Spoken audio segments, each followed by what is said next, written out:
राम राम मित्रों, तुला राशि के प्रिय साथियों के लिए नवंबर का यह खास महीना कैसा रहने वाला है। आपके जीवन में क्या कुछ आर्थिक ग्रोथ रहेगी, नौकरी में सैलरी इंक्रीमेंट होगा या नहीं, पद का दायित्व बढ़ाया जाएगा या नहीं, व्यवसाय में आर्थिक ग्रोथ कैसी रहने वाली है, नए निवेशकों का क्या कुछ हालचाल रहेगा और साथ में आपकी मार्केट में परफॉर्मेंस कैसी रहेगी। इसके अलावा परिवार में रिश्ते कैसे रहेंगे, स्वास्थ्य जीवन कैसा रहने वाला है, प्रेमी प्रेमिकाओं का जीवन कैसा रहेगा और दाम्पत्य जीवन में क्या कुछ रहने वाला है। आपके मन में भी ये समस्त जिज्ञासाएं अवश्य होंगी। तो आपकी इन्हीं जिज्ञासाओं को शांत करने के लिए मैं शिवम उपस्थित हूँ आपके अपने विश्वसनीय मंच एस्ट्रोविद आशीष के फेसबुक पेज और यूट्यूब चैनल पे तुला राशि का नवंबर माह का संपूर्ण राशिफल लेकर के हर एक पॉइंट के बारे में डिटेल से जानेंगे। इसके अलावा जानेंगे शुभ अंक व शुभ रंग, साथ में जानेंगे क्या कुछ करना है और क्या कुछ करने से बचना है।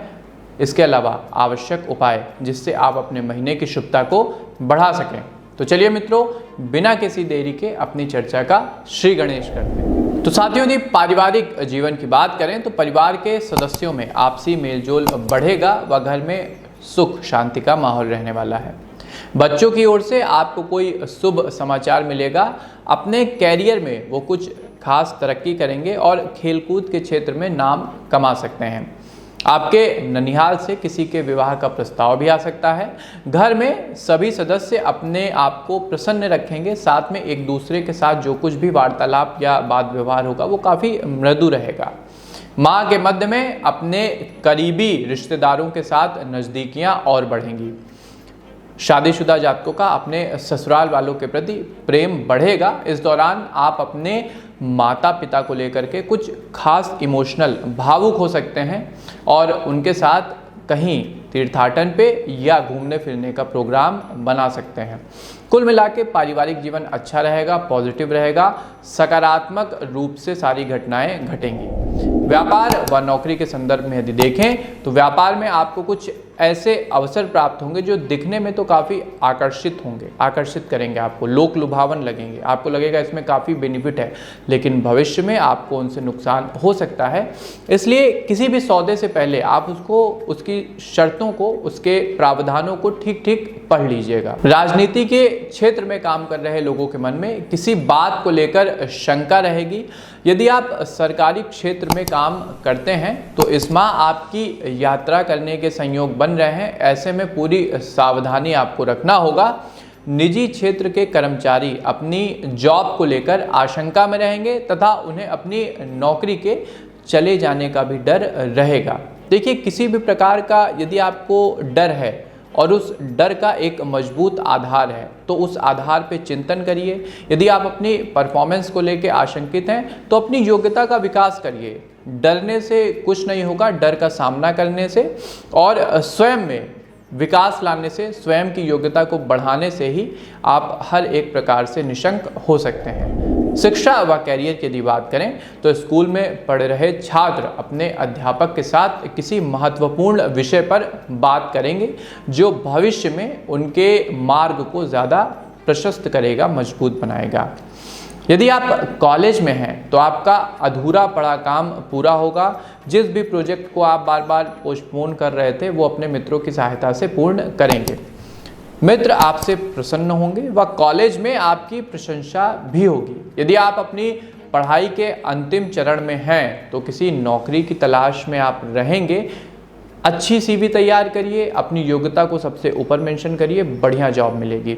सरकारी परीक्षा की तैयारी कर रहे लोगों को कुछ ऐसे काम करने को मिल सकते हैं जो भविष्य में उनके काम आएंगे और आपको आर्थिक रूप से ज़्यादा सशक्त बनाएंगे। यदि प्रेम व दाम्पत्य जीवन की बात करें तो आपका अपने साथी के साथ वैचारिक मतभेद होगा ही होगा। कोई भी मुद्दा यदि आप दोनों के सामने आता है तो कम्युनिकेशन के माध्यम से उसे सुलझाने का प्रयास करें। यदि आप अपने साथी से दूर हैं तो इस माह दोनों की भेंट होगी।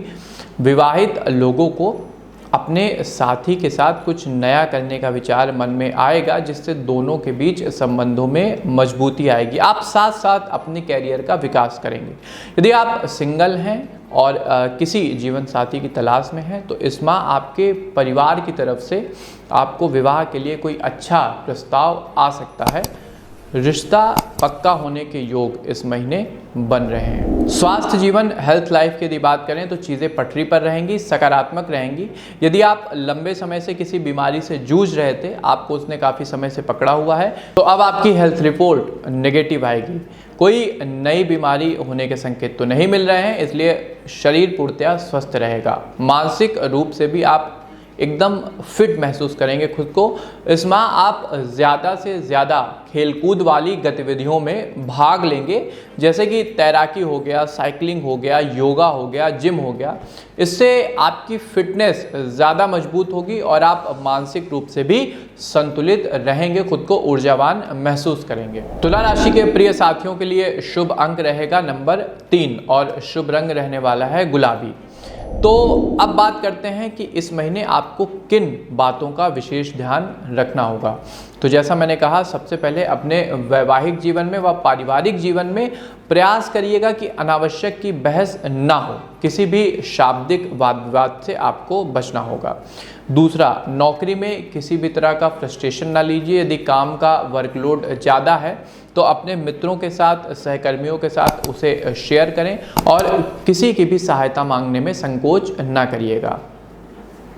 व्यापारिक सौदों में, व्यवसाय में, जैसा मैंने कहा, किसी भी प्रकार के हस्ताक्षर से पहले ठीक हर क्लॉज को पढ़िए, हर एक मसौदे को पढ़िए, उसके बाद ही अपनी सहमति दीजिएगा। अब आते हैं सबसे आवश्यक उपाय सेगमेंट पे। तो मित्रों, राम रक्षा स्त्रोत का पाठ आपको नित्य प्रति करना होगा। भगवान राम की शरणागति, रघुनाथ की शरणागति ही आपको समस्त समस्याओं से सुरक्षित रखेगी।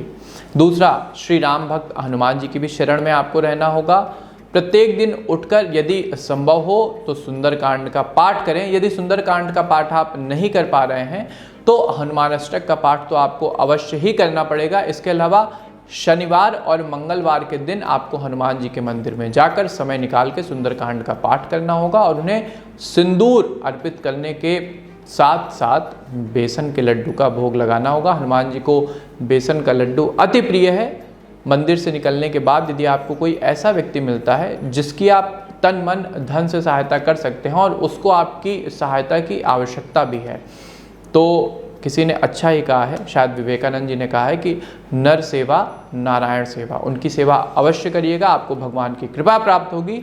अंतिम व सबसे प्रमुख, गौ सेवा आपको करनी है। हर दिन एक रोटी और गुड़ का भोग आपको गौ माता को लगाना होगा।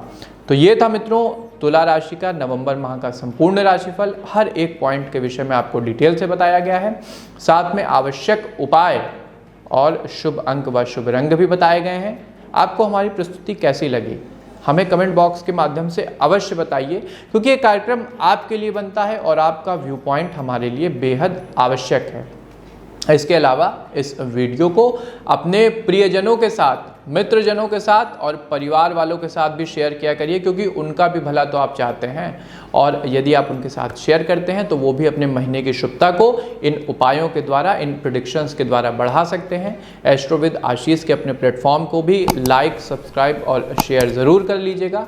हमें दीजिए आज्ञा, मिलते हैं आपसे किसी नए कार्यक्रम में। तब तक के लिए आप सबको हमारी राधे राधे।